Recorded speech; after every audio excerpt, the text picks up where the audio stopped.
Esta película está basada en una historia real y se ubica en un pueblo al norte de Suecia. El Dr. Selander es un médico experimentado que todo el pueblo respeta. El Dr. Selander trabaja aplicando las primeras vacunas de la historia, pero a veces tienen dificultades para que las personas acepten vacunarse. El Dr. Stenius, un joven colaborador del Dr. Selander, a veces tiene dificultades para convencer a la gente, pero siempre interviene el Dr. Selander y, aprovechando la fe de los pacientes, los convence de que Dios quiere que ellos protejan sus vidas. Al salir del consultorio, el Dr. Stenius le manda saludos a María, la hija del Dr. Selander, y se topan al gobernador en su carruaje que ofrece llevar al Dr. Selander, quedando de acuerdo con Stenius para que los visite esa noche. Durante el viaje, el gobernador aprovecha para hacerle una consulta sobre una molestia sobre su dedo del pie, pero resulta ser solamente una uña enterrada. El gobernador le dice que él lo cura todo, pero el doctor contesta que no todo. En eso llega a su casa y observa a María, su hija, tocando el piano. María lo escucha y se levanta a recibirlo, pues ella es invidente. Los dos se abrazan y se dan la bienvenida. Fuera de la casa, dos extraños forasteros pasan por el lugar cerca a la casa. Escuchan el piano tocar y uno de los forasteros menciona que se trata de Johann Sebastian Bach. Pero su ayudante le contesta que no, que se apellidan Selander. El otro forastero sonríe y le dice que cree que la pianista es ciega. Entonces le pide que la investigue más. De pronto el Dr. Stenius llega de visita a la casa y María se levanta sorprendida para retirarse del lugar. El Dr. Stenius le pide a María que continúe tocando, pero ella dice que solo toca para su padre. Y le dice que le trajo un pequeño obsequio. La toca en su mano y ella reacciona con una crisis nerviosa tremenda, a donde el Dr. Selander pide su medicina. Rápidamente la ama de llaves trae la medicina para ella para tranquilizarla. El Dr. Selander se queda solo con Stenius y comentan que él está muy preocupado porque cuando él falte, ¿quién será a cargo de María? Y le comenta a Stenius que nada le haría más feliz que verlo casado con su hija. Mientras realizaban su trabajo de investigación y laboratorio, el Dr. Steiner le comenta al Dr. Selander que ha llegado un curandero al pueblo y que se jacta de curar cerdos y hacer que llueva, entre otros milagros. Y le comenta que deberían de echarlo del lugar. Sin embargo, el Dr. Selander le contesta que no puedes juzgar a una persona solamente por lo que dicen de ellos. El Dr. Stenius acude a la casa de la señora Hoverberg, la cual asegura estar embarazada, pero él le dice que no, que se trata de un embarazo molar o psicológico. En ese momento, los forasteros llegan a la misma casa de la señora Hoverberg, que es una de las personas más adineradas del pueblo, y se presenta como el señor Meissner. Meissner, el forastero, asegura tener poderes magnéticos y curar a las personas, y se presenta para curar a la señora Hoverberg. Pero el Dr. Stenius, que se encuentra en ese lugar atendiéndola, se burla de él. Los dos salen de ahí y Meissner le ordena a su ayudante que corre el rumor de que curó a una ciega en París. Ambos se encargan de seguir al Dr. Selander y aprovechan que llega junto a una vendedora de pescado. Él le hace una señal y se aproxima. Cuando ve a la vendedora de pescado tiene y padece de verrugas en el rostro.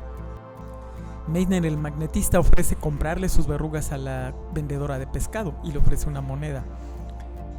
La chica, sorprendida, toma la moneda y él hace un gesto especial a la hora de entregársela. Después de que la policía trató de impedir el acto en la plaza, finalmente permitieron que Meisner le comprara las verrugas a la niña vendedora de pescado. Él se presenta nuevamente con el Dr. Selander y se retira, pero la curiosidad del Dr. Selander lo hace comenzar a investigar sobre magnetismo y otras terapias alternativas de la época. A los pocos días el Dr. Selander sale a comprar su periódico como acostumbra todas las mañanas, pero curiosamente pasa cerca del puesto de pescado de la niña. La niña, sonriente y feliz, le muestra que sus verrugas han casi desaparecido por completo. El Dr. Selander le dice que él solamente pasaba por ahí. La niña le pregunta que si vino a verla por lo de las verrugas y sin embargo le compra un salmón. Sale de ahí con el salmón y se lo regala a la primera persona que encuentra en la calle y sale corriendo y va a tomar y a reflexionar sobre lo que acaba de presenciar. De pronto, mientras el Dr. Selander se encuentra dormido en una silla fuera de su casa, una sombra lo despierta repentinamente. Se trata de Meisner, el magnetista, quien ha llegado para ofrecerle sus servicios y curar a María. Él le responde que no hay ninguna forma de hacerlo porque ella no permite que la toquen. Sin embargo, Meisner se las arregla y lo convence de poder pasar al interior de la casa a discutirlo. Meisner le pregunta a Selander que cómo fue que María perdió la vista, y él explica que fue durante la invasión rusa y que cayó por unas escaleras. Un gato abre repentinamente la puerta de María y entonces se le ve a María tocando el piano. Meisner aprovecha y entra en la habitación, pero María se levanta súbitamente y trata de retirarse del lugar. Él presenta al magnetista como Meisner y como médico. María se retira lentamente, pero Meisner se aproxima al piano y comienza a tocar una melodía. María entonces regresa y Meisner logra captar su atención. Meisner les asegura que para curarla ni siquiera tiene que tocarla. Así es que el Dr. Selander va con María y le dice que está decidido a intentarlo, ya que no tienen nada que perder. Así es que María accede a poder iniciar el tratamiento. Al fin, Meisner se presenta en la casa de María para su primera sesión de terapia. Dice que la va a examinar con un imán y con su gran intuición él percibe algunos reflejos de María y le dice que eso no estuvo tan mal y que su ceguera puede ser completamente curada. Durante la siguiente sesión, Meisner consigue que María tenga una regresión, una retrospección a donde ella misma describe los acontecimientos del día que perdió la vista. Y es que durante la invasión rusa, los rusos llegaron y rompieron las puertas, ingresaron en su casa y entraron al sótano donde ella se había ocultado. Había 3 soldados y los describe cómo tenían mal olor y los ve por debajo del mueble donde ella se oculta. Finalmente la descubren y van a cometer abuso en contra de ella.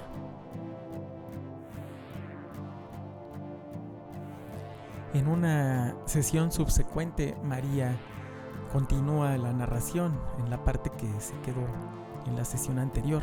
Ella dice llegar hasta las escaleras, a donde abre una puerta, y entonces en la parte de abajo se encuentra su madre.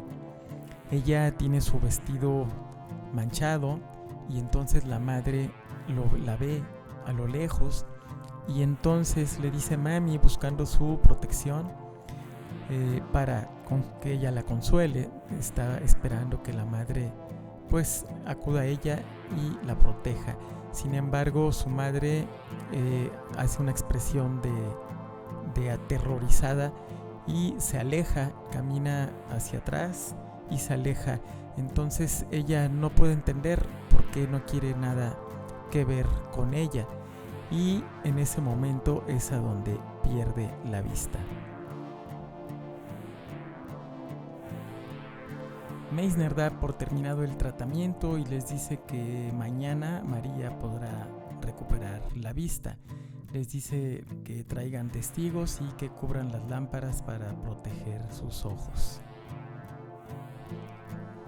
Llegado el momento, Meisner coloca a María en una camilla. Tiene mucha gente alrededor, todos los testigos, y ella le inducen un sueño magnético a través de un imán, y él explica que en una hora la despertará y María podrá ver.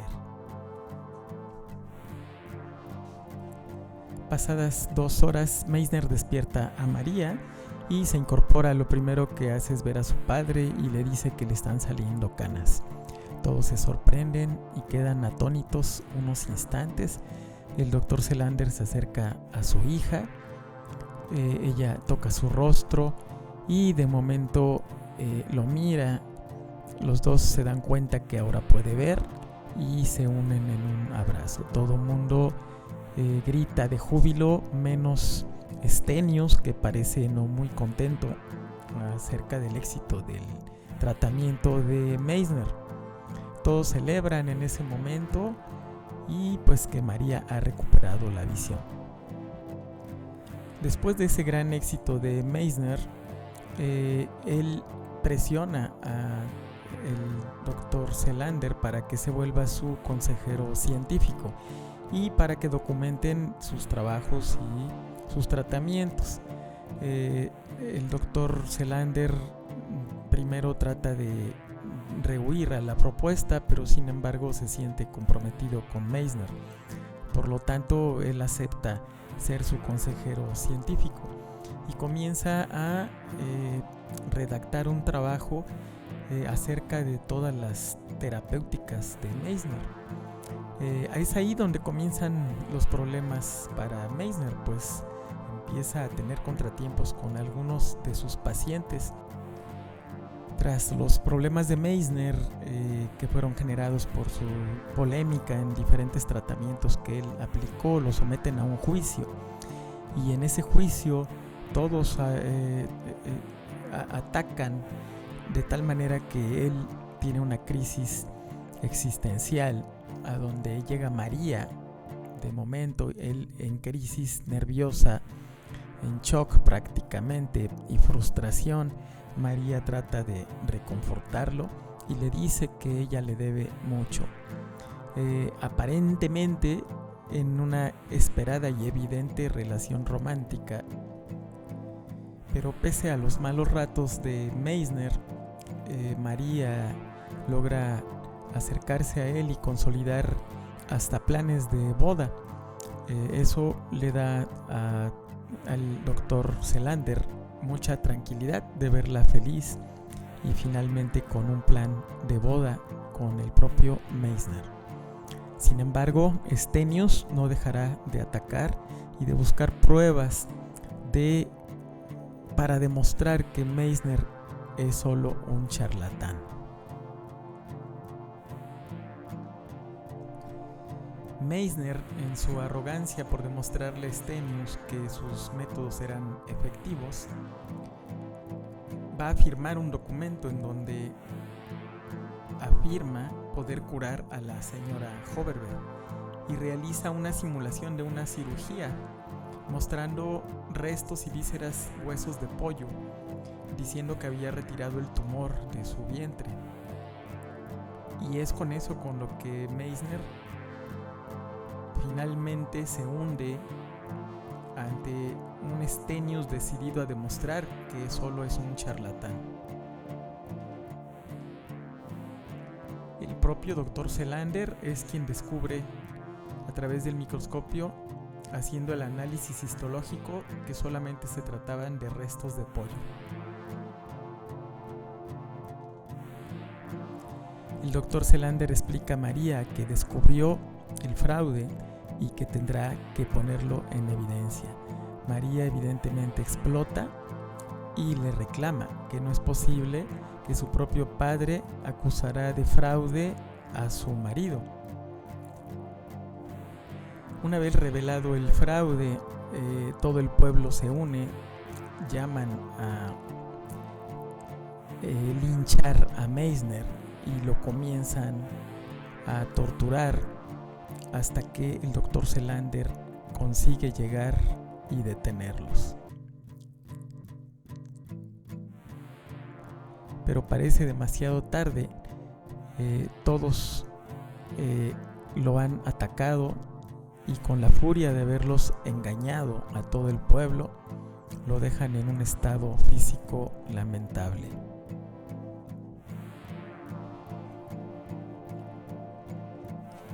Ahora someten a Meisner a un juicio y arremeten contra él diciendo que la señora Hoverberg ahora tuvo un brote psicótico y se encuentra en un manicomio.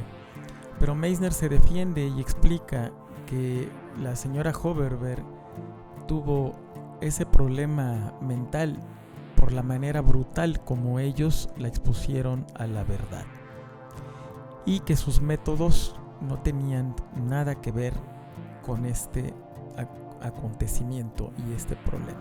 María, quien por su parte había tenido una recaída con su ceguera, tocando el piano, reflexionando, de repente comienza a percibir la luz de nuevo y logra reponerse y recuperar la visión nuevamente. Esto es vital, pues en ese momento ella podrá presentarse en el juzgado a donde se está decidiendo el futuro de Meisner.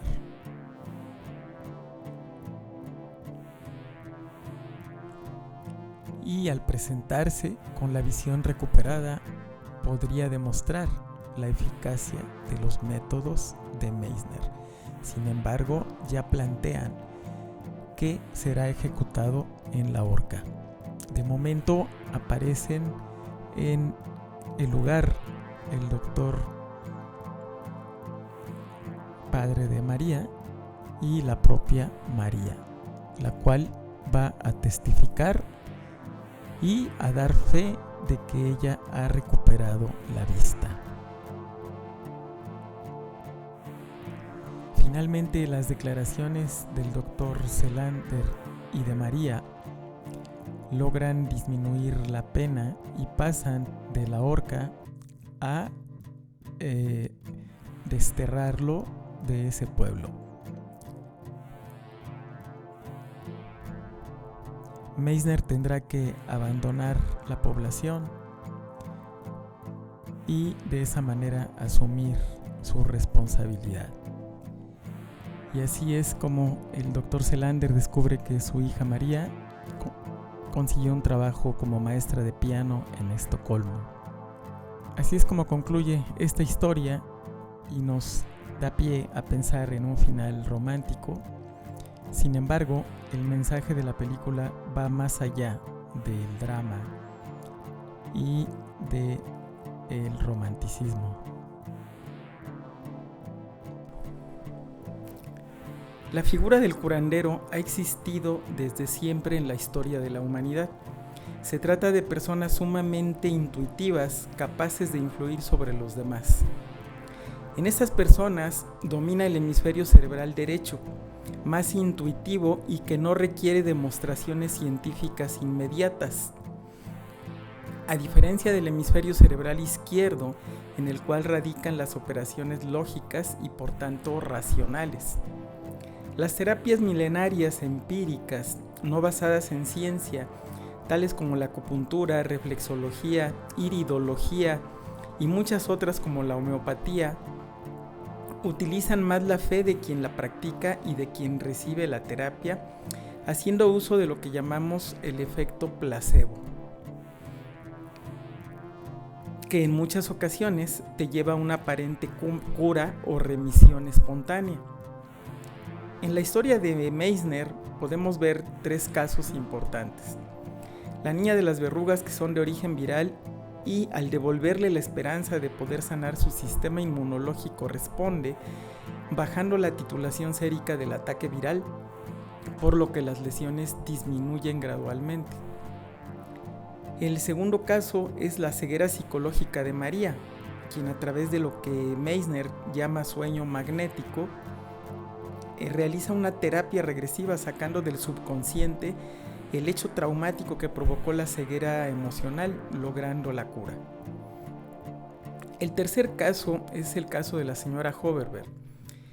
El tumor o supuesto embarazo de la señora Hoverberg, cuando Meissner supuestamente realiza una cirugía extrayendo el tumor, sin realizar incisión alguna y mostrando en sus manos vísceras y huesos de pollo. Este último caso nos lleva al análisis ético de las terapias complementarias alternativas. El doctor Selander, padre de María, descubre el fraude y, al haber aceptado ser su asesor científico, se siente obligado a denunciarlo, aún contra la felicidad de María. Más tarde, durante el juicio de Meissner, el doctor Selander se presenta y declara que el engaño habría sido necesario para curar a la señora Hoverberg y que sin embargo lo denunció. En este último análisis radica todo el problema ético de las terapias alternativas complementarias, al menos en nuestro país, México, al no estar reguladas y poder ser practicadas por cualquier persona aún sin ser médico. En el año 2003, durante mi paso por el laboratorio de vacunas moleculares con el doctor Fernando Esquivel Guadarrama, al cual le mando un afectuoso saludo, él tiene doctorado en inmunología por la Universidad Autónoma del Estado de Morelos, y yo conseguía un medicamento que se producía en Cuba llamado Melagenina Plus. Este medicamento popular como tratamiento contra el vitiligo y era fabricado de placenta humana. En realidad solo era un repigmentante. El doctor Fernando Esquivel arregló una cita para que yo atendiera a una bióloga, compañera investigadora de un laboratorio cercano, que comenzaba a tener manchas blancas en sus manos y antebrazos. El tratamiento consistiría en aplicar un pigmento parecido a la Melagenina Plus y microinyecciones de un agente desinflamatorio homeopático llamado Tramel.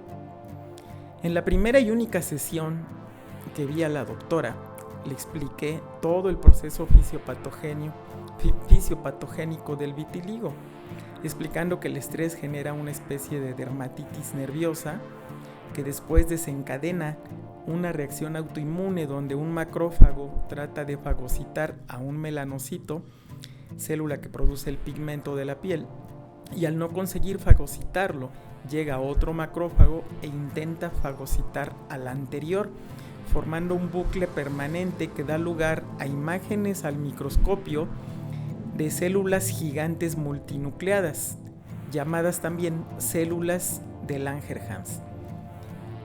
Todo desencadenado por una situación de estrés y altos niveles de catecolaminas. Pasados unos meses, el doctor Fernando Esquivel me comentó que la doctora estaba fascinada con el tratamiento y que prácticamente no le quedaba ni una sola mancha.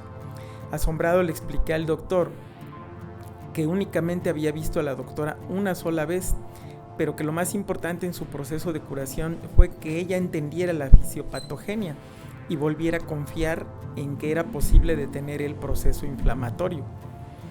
El hecho empírico observado desde un enfoque estrictamente científico llega siempre a una conclusión lógica, de tal manera que el verdadero problema ético aparece con el engaño.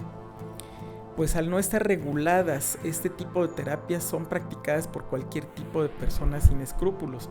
En lo personal y como clínico, que he participado en salud comunitaria en 3 países, Brasil, Cuba y México, me he alejado cada vez más del uso de terapias complementarias alternativas, precisamente por este motivo, la falta de regulación de esas terapias en México.